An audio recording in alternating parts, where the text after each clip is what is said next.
બી તારીખ લઈ લ્યો એ તો મને નહીં જ ચાલે. અરે પણ કમુરતામાં અહીંયા આપણે બધા લગ્ન કરે જ છે મિત્રો. અમીષાની જે મારી બેનની લગ્નની તારીખ લેવાની જે માથાકૂટ હાલે છે ને, તો એમાં એકાદી બે તારીખો આવી છે. અમુક થોડીક દૂરની તારીખ આવી છે, અમુક થોડીક નજીકની તારીખ આવી છે. તો નજીકની જે અમુક થોડીક તારીખ છે ને એ 3-4 તારીખ હું કમુરતાની અંદર આવે છે.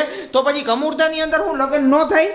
લગનની ક્યાં માંડો છો તમે? આમાં શોપિંગ એ ન કરાય ને આમાં કઈ સગુનની વસ્તુ હોય નહીં લેવાય. શું વાત કરે છે આવી ખોટી યાર? હું તો માનતી જ નથી. કમોરતામાં લગન કોણ કરે? કમોરતા કોના માટે હોય? કે કમોરતામાં જે કોઈ માનતું જ ન હોય. આપણે તો માનીએ છીએ એમ તો ઘણી વસ્તુઓમાં. અરે પણ શોપિંગ ને બધું વસ્તુ તો થાય કે નહીં મિત્રો? તમે કોમેન્ટ કરો છે ને કે કમુરતા હાલતા હોય, આપણે જે ગુજરાતી કેલેન્ડર હાલતું હોય તો એની અંદર જે મહિનાઓ હાલતા હોય તો એની અંદર આપણે જે પણ સારા કાર્ય કરવાના હોય, લગ્નના કાર્ય કરવાના હોય તો એ કમુરતાની અંદર તો ઘણા લોકો કરતા હોય છે. એટલે એવું નથી કે ન કરતા હોય. તમે કોમેન્ટ કરો જી ને. કોમેન્ટ ભલે કરતા પણ મારે નથી કરવા કમોરતામાં લગન. તારીખો જો આવી હોય ને એવી તો તમે બદલાવી નાખજો, પણ કમોરતામાં લગન કરવાના થતા જ નથી. પણ એમ નહીં, હું પ્રોબ્લેમ શું છે? કમોરતા એની માટે જ કહેવાય કે આપણે શુભ વસ્તુ કાંઈ કરી ન શકીએ એમાં, ને તમે એમાં લગ્ન કરશો બેનના, એવું ન ચાલે ધવલ. પણ એમ નથી, પણ કેટલા લોકો કરે છે. તો હું આપણને આપણા ઓલા જે બ્રાહ્મણ છે ને એને પણ કીધું છે ગોર બાપાએ કે ભાઈ તમારે કરવા હોય તો તમે કરી શકો. એવું તો કઈ એમ જ કહે ને, આપણે હટ પકડીને બેસીએ કે અમારે તો તારીખો હાલશે તો પછી તો એમ જ કહે ને તમે કરી લ્યો. એવું નથી. હવે તો એ આપણને ગોર બાપા જ ના પાડી દે. આપણે ગોર બાપાને જે પૂછીએ કે ભાઈ આ અમારી તારીખ છે ચાલે એમ છે, તો એને કીધું કે ભાઈ કમુરતાની અંદર ઘણા લોકો કરે છે ને હવે એવું કઈ છે નહીં. એટલે એના જેવું કે ન થાય ને ન કરી શકો ને, એટલે એમાં કઈ વાંધો નથી કરીએ તો. પણ ન કરીએ તો મારા માટે વધારે સારું છે, કેમ કે હું આ વસ્તુમાં માનું છું અને મને નહીં મેળ પડે કમોરતાના લગ્ન. પણ તું સમજતી નથી, પછી બહુ લેટ ડેટ આવે છે, મોડી. ભલે ને મોડી ડેટ આવે, આપણે ક્યાં ને ક્યાંય વયું જવું છે, આપણે ક્યાંય વયું જવાનું છે. વયું જવાની વાત નથી, પણ આ તો વહેલું થતું હોય તો વહેલું કરાય એમ. વહેલું ને નથી કરવું મારે, કમોરતા નહીં ચાલે, બાકી તો બધું ગમે હાલ છે. મિત્રો તમે હવે કયો છે ને કે કમુરતાની અંદર તમારા ઘરની અંદર તમે લગ્નનો પ્રસંગ કરતા હોય કે ન કરતા હોય. મારા હિસાબે તો આપણા આખા ગુજરાતની અંદર 70% લોકો છે ને કદાચ માનતા હોય અને 30% લોકો ન માનતા હોય કે ભાઈ કમુરતાની અંદર લગ્ન થતા હોય ન થતા હોય. મેં ઘણી જગ્યાએ જોયા છે કે પ્રસંગ ચાલુ હોય કમુરતામાં. એ ભલે ચાલુ પણ કમોરતામાં ઘરમાં લોકો કુંભે નથી મૂકતા. ભલે સારું કામ કે ભાઈ ઘરમાં નવું ઘર લીધું કુંભે ન મુકાય, અને લગ્નની શોપિંગ એ તમે ન કરી શકો, કાંઈ જ ન કરી શકો. કમુરતામાં યાર શોપિંગ તો કરી શકો કે નહીં? લગ્ન ન થાય કાંઈ જ ન થાય. તમે તો આવી કોને તમે આ એટલે કયો નિયમ કેનો છે એમ? એ નિયમ જ્યાં હોય ત્યાં ગુજરાતી કેલેન્ડર પ્રમાણે આપણે ચાલવાનું છે ને કમોરતામાં લગ્ન કરવાનું થતા નથી. ફૂલ એન્ડ ફાઇનલ છે. બોલો લ્યો મિત્રો, તો હવે કઈ તારીખ લેવી ને એ કઈ નક્કી નથી થતું. 3 દીથી અમે ઈ જ રામાયણમાં છીએ કે કઈ તારીખ આવે કઈ તારીખ નો આવે. કાંઈક નડતું હોય એના જેવું હાલે છે બધું. ગ્રહ નડતા હોય, કાંઈક શનિ નડતા હોય, કોઈ પણ વસ્તુ નડતી હોય તો પછી આમાં તો ડેટ 4 વર્ષ પછી નહીં આવશે. તો કાંઈ 4 વર્ષ ન હોય કમોરતા. વાતું શું કરો તમે? હવે થોડાક વખત સમય પૂરી એક પીરિયડ હોય ને એટલા પૂરતા જ હોય કમોરતા. કે આખી જિંદગી ન ચાલવાના હોય કમોરતા. બોલો તો હવે આમાં હું નક્કી કરશું એ ખબર નથી, પણ તમે ફટાફટ વિડીયો લાઈક કરો, શેર કરો અને કોમેન્ટ કરો કે કમુરતામાં લગ્ન થાય કે ન થાય. મિત્રો ફાઇનલી તમારા બધાના આશીર્વાદથી, સાથ સપોર્ટથી અને તમારે જે પ્રેમ આપ્યો છે એ બધા પ્રેમથી આજે એક નવું ઘર લેવા અમે લોકો જઈ રહ્યા છીએ. પણ અમે લોકો ગુજરાતની અંદર ઘર નથી લેવાના. અમે 2 જગ્યામાંથી હજી એક નક્કી કરવાની છે કે કઈ જગ્યાએ ઘર લેવું. તો એમાં તમારે કોમેન્ટ કરીને સાથ સહકાર આપવો પડશે મિત્રો. અને અમે જે આ ઘર લેવાના છીએ ને એમાં અમે રહેવા નથી જવાના. અમે હોટલ બિઝનેસ માટે આ ઘર લેવાના છીએ કે જેની અંદર અમે એને ઘરને ભાડે આપી દેશું કે જે પર્યટકો આવતા હોય, ફરવાવાળા આવતા હોય તો એ લોકો એની અંદર રહેશે અને 1-2 મહિના રહીએ, 15-20 દિવસ રહીએ કે પછી એનું ભાડું આપીને જતા રહીએ. એવી રીતના આ બિઝનેસ પર્પઝ માટે અમે લોકો ઘર લેવાના છીએ. ફક્ત ને ફક્ત તમારા આશીર્વાદથી આ શક્ય બન્યું છે. તો અમે લોકો હવે એ નક્કી કરીએ છીએ કે અમે દમણમાં ઘર લઈએ કે પછી લોનાવાલામાં ઘર લઈએ. કારણ કે આ બેમાં કન્ફ્યુઝન અત્યારે ચાલે છે નહીં પ્રાચી? કન્ફ્યુઝન ભલે તમારું ચાલતું હોય પણ મારું એટલું કહેવું છે કે આપણે ગમે વસ્તુ સ્ટેપ આગળ લઈએ એ પહેલા 10 વાર આપણે વિચારવું પડશે. ઘર ભલે લઈ લઈએ. નહીં, આ ફાઇનલ છે કે આ બેમાંથી એક જગ્યાએ ઘર લેવાનું પ્રાચી. કા દમણમાં લેવું છે ને કા લોનાવલામાં. કારણ કે એનું કારણ એ છે કારણ કે આપણા જે પણ ગુજરાતીઓ હોય ફરવા જતા હોય મોટા ભાગે, તો એ મોટા ભાગે દમણમાં જતા હોય અને કા બહાર આઉટ ઓફ ગુજરાત જતા હોય ને તો એ લોનાવલા વધારે પ્રિફર કરતા હોય છે કે ભાઈ બહાર ફરવા જવું હોય તો લોનાવલા જઈએ. તો હવે ત્યાં જાય ને તો હોટલના ભાવ વધારે હોય તો એ લોકોને ભાડે ઘર જો કોઈ રહેવું હોય ને, કદાચ અઠવાડિયું કોઈને જવું હોય કે 10 દિવસ જવું હોય, ઘણા એવા લોકો હોય કે જે 15-20 દિવસ બી ત્યાં ને ત્યાં જ રહેતા હોય, તો એને આપણે ઘર ભાડે આપી શકીએ. તો એના માટે આપણે આ ઘર લેવું છે. ઈ ભલે આપણે લઈ લઈએ, પણ ત્યાં મેન મારું કેવું એવું છે કે ઘર લઈ લઈએ પણ મેન્ટેન કોણ કરશે ત્યાં ઘર? ઈ બધું જ થઈ જાય. બેઠા બેઠા મેન્ટેન નહીં કરી શકીએ. કોઈ પણ એક માણસ આપણે રાખી દેવાનું કે ત્યાં છે ને બધું મેનેજ કરી દઈએ, ખાવા પીવાનું બનાવી દઈએ. અને આવી રીતની ઘણી બધી સિસ્ટમ ચાલતી જ હોય છે. મોટા પર્યટક સ્થળો હોય ને ત્યાં આવી રીતના ઘર ભાડે મળતા જ હોય છે. એટલે આપણે ભાડા સિસ્ટમોની અંદર આપણે આ ઘર રાખવું છે. ફાઇનલ છે મિત્રો.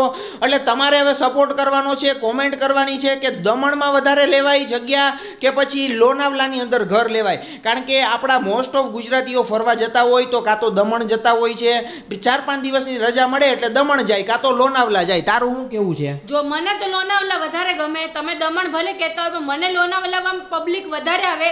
દમણમાં બી નો ડાઉટ આવતી હશે, પણ લોનાવલા જેવી જગ્યા બીજે ક્યાંય મળે નહીં. અને લેવું હોય તો લોનાવલા લેવાય, પણ મેન્ટેનન્સ કરવાની જવાબદારી મને. તમે નહીં કહેતા કે તું હવે ધ્યાન રાખ ને તું આમ કર. નહીં, એમાં તારે કાંઈ દખલગીરી નથી કરવાની. કારણ કે એક આ બિઝનેસ પર્પઝ માટે ઘર લેવાનું છે અને હોટલ બિઝનેસની અંદર આપણે એક નાનું એવું પગલું ભરવા જઈ રહ્યા છીએ મિત્રો.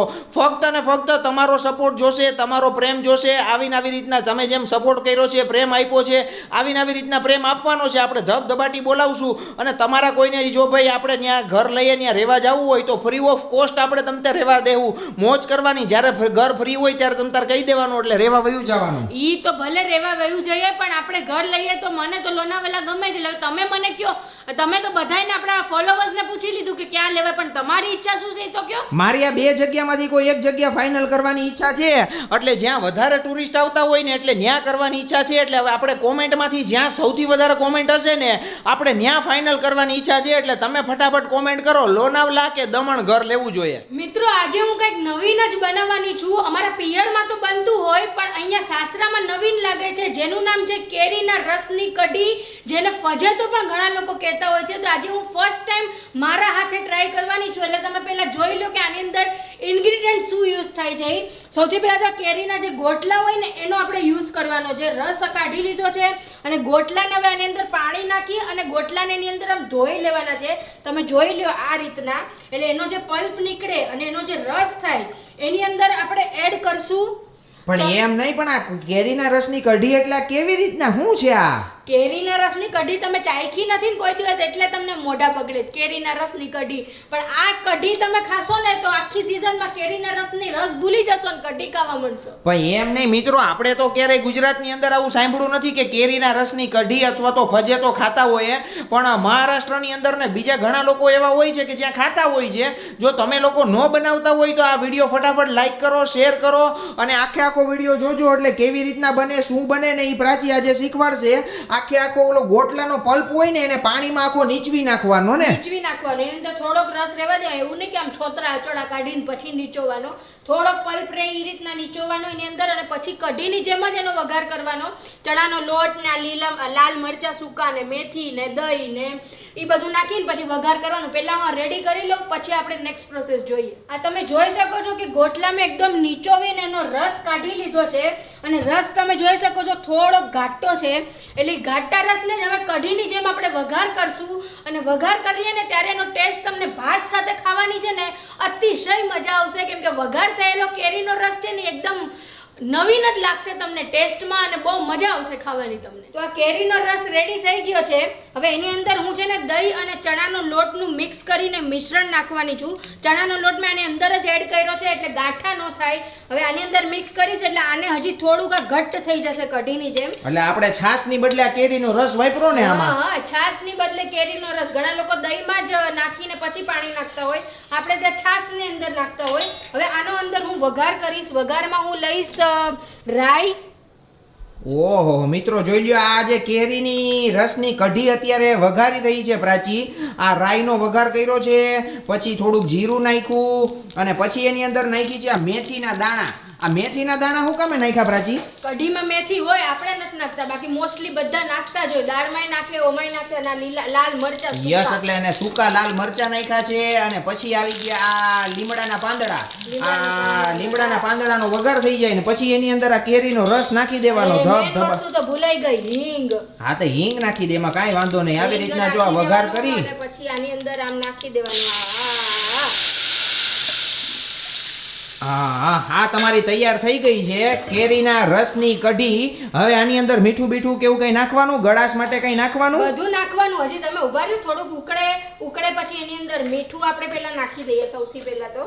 યસ મિત્રો, એટલે કેરીના રસની કઢીની જે સુગંધ આવી છે ને, આમ સીધી આમ ખટાશ અને ગળાશ વાળી સુગંધ આવી ગઈ. આપણે જે ઓલી કઢી બનાવીએ ને છાશ વાળી કઢી, તો એની અંદર આપણે ગોળ વધારે નાખવો પડે, પણ આ વસ્તુ એવી છે કે આની અંદર તમારે ગોળ નહિવત પ્રમાણમાં નાખો ને એટલે તમારી કઢી રેડી થઈ જાય. કેમ કે કેરી ગળી ખાટી મીઠી જોઈએ, પછી ગોળ વધી જાય તો ગળાશ આવે. ઓલું તો એક સરખું બેલેન્સ કરવા માટે આપણે નાખવાનું. હવે આની અંદર હું જો આટલો જ ગોળ નાખું છું, કેમ કે મારી આ કઢી બહુ ઓછી છે અને મેં માપે જ બનાવી છે, એટલો જ યસ ગોળ પણ એટલે આ નાખ્યો છે. કેરીના રસની કઢી છે ને, ઈ ભાત આરે ખાવાની તો સુપર મજા આવી જાય. એટલે જ મેં આજે સ્પેશિયલ ભાત બનાવ્યા છે અને ધવલ તો ખાલી કઢી ને ભાત જ ખાશે, મને એવું લાગે છે, કેમ કે આનો જે સ્વાદ અને જે આનું ઓલું આવી રહ્યું છે ને, આમ સુગંધ આની aroma, આવે છે ને, જે સુગંધ. આની સુગંધ, કેરીના રસની સુગંધ જોઈ લ્યો અને એનું ટેક્સચર જોઈ લ્યો મિત્રો. એટલે ઘરે તમારે કોઈક દિવસ બનાવજો, મજા જ આવી અરે જાય. ફૂલ મજા આવશે, તમને ટ્રાય કરજો. મને લાગે છે ગુજરાતમાં અને ગુજરાતીઓ મોસ્ટલી બનાવતા જ હોય, પણ જો ન બનાવ્યું હોય ને તો તમે ચોક્કસથી ટ્રાય કરજો. તમને ભાવશે ને ભાવશે. અને વિડીયોને જલ્દી શેર કરી દો જેને ન બનાવ્યું હોય ને એની સાથે.